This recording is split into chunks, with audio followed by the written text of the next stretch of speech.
Yaël Ossowski from the Consumer Choice Center joins us here this morning, talking in the last segment with us surrounding legal reform, I should say. And as always, we are happy to have him with us from the Consumer Choice Center, and he's live once again from Vienna, Austria this morning. Well, Yaël, I'm sure you've been keeping up on this story here in the States surrounding the popularity of e-cigarettes, vaping, and how, well, more and more folks are turning up with respiratory illnesses, and now the president has even lended his opinion on this, saying that maybe we need to scale back and regulate this form, a popular form of smoking, so to speak. And I know you're one for choice and freedom, and that has to kind of ruffle your feathers a little bit when you hear how this story has been framed, in many cases, a way that is pretty misleading in my mind when it comes to vaping and e-cigarettes.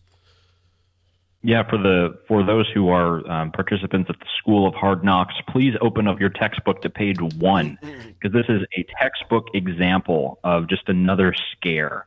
It's really sad to see that it's come to this. It's sad to see that President Trump has taken this line.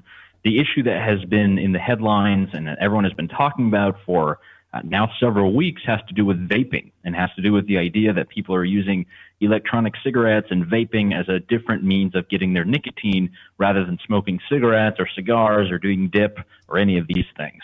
And what's really sad about this is we're talking about stuff that's illegal. The people who have been sick, of the vast majority of all cases that you've seen in the media, people have gotten sick because they have purchased black market THC, read cannabis cartridges. And there's someone that actually was just arrested in Wisconsin in a huge ring where they were buying empty cartridges on eBay, filling them with their own home blend of cannabis oil, mixing it with a particular type of vitamin so that it would actually go poof into a cloud. And actually that is what has been getting a lot of people sick.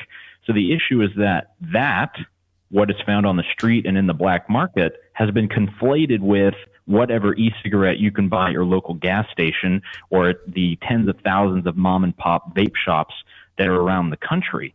And if they're going to talk about getting rid of any kind of flavored vaping, this is immediately 20,000 of these shops disappearing overnight.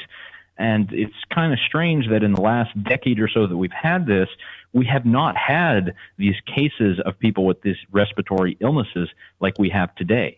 And the main culprit really is that young people want to be able to vape and experience this, and they're getting it in order to smoke cannabis, not the nicotine that so many other people are vaping for. So it's very sad to see that this is just a big scare. A lot of people are in the news saying this is the next crisis. But when they interview the people who actually have the illnesses, it turns out they've been getting their stuff off the street and not in the legitimate shops. So because of the black market items and the people getting sick, we're now going to ban the very legal things that are in our stores. That makes sense, doesn't it, Joe? And the illness that many of these people are getting from the illegal purchase of these cartridges, again, as you mentioned, mixing the THC, the substance that gets you high, the chemical that gets you high through cannabis and these different vitamins, is similar to what we know as popcorn lung. It's caused by breathing in a chemical similar to what you would get through microwaved popcorn. It's an illness that has been associated with that over the years through your lungs, and this is what we're getting now through this vaping that again is pretty much coinciding with the fact that these people are purchasing this from somebody on the black market, and it's illegal, and how they can tie this all together makes no sense to me. Is it big tobacco maybe behind all of this? Who knows? I'm not that I'm a conspiracy theorist, but who knows who's behind this push? Yeah, I mean, there's definitely a big push from the anti-tobacco community, which is very sad because there's millions of people around the country who've actually quit tobacco by using these vaping devices. So, I mean, I'm not sure who the players are at foot, but look, there's the problem here is with the illegal knockoffs. Now, there's still very legitimate cartridges that you can buy. Joe, I would not be your humbled and esteemed radio reporter if I were not a good consumer advocate to say that I have purchased legal cartridges of both types. and I have tested them, and they've been safe because they've been purchased in stores and legally.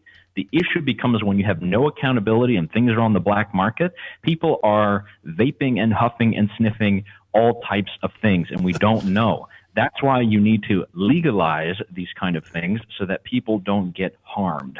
Now, if we're going to take the route of some countries like India or Australia who completely banned any kind of vaping or e-cigarettes, what are you supposed to do if you're a 20-year smoker? Basically, the government is endorsing an approach that says, go back to your pack and no more vaping for you. And I think that's the biggest issue out of this. We need to address it because this is what people have been using as a better way to reduce the harm for them to consume their nicotine. And to see the government kind of just capitulate to yet another health scare, it's very scary. So we need to put the pressure on the administration, put the pressure on President Trump, and let people know that people want to vape and they want their alternative. So let's stop with the scare stories and make sure we can get people on board to really face the facts. Let's tell the real story with the facts and not conflate the two differences that we pointed out here this morning as to why this is causing a health issue for so many people, because it's going through an illegal process in the black market rather than going to your local vape store. Yaël, thanks as always for the perspective. We'll do it again here maybe towards the end of the week. I'll get in touch with you here, and we'd love to have you back on as always. Thanks a lot. Thanks so much, Joe. Cheers. Yaël Ossowski from the Consumer Choice Center, live from Vienna, Austria, here this morning, as he is from time to time. Vienna, Sweden, we've had him. We've had him in Columbia, South Carolina, Charlotte. Who knows? Where in the world is Yaël Ossowski?